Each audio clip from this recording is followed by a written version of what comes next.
Welcome to back my YouTube channel. Guys ऐसे पानी है कि क्या ही बोलूं।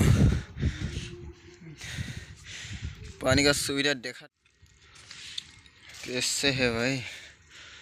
ओ माय गॉड, देखो क्या गलत रास्ता आ गया।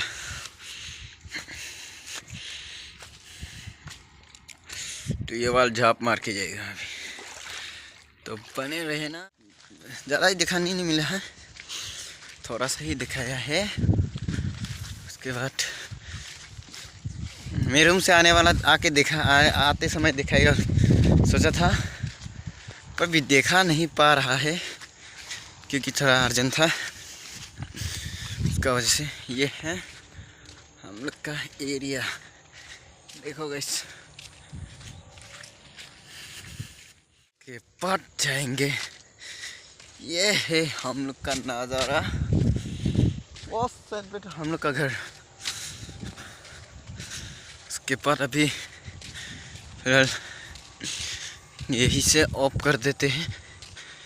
डायरेक्ट पहुंचने के बाद डायरेक्टली दिखाएंगे आपको। तब तक बने रहिए।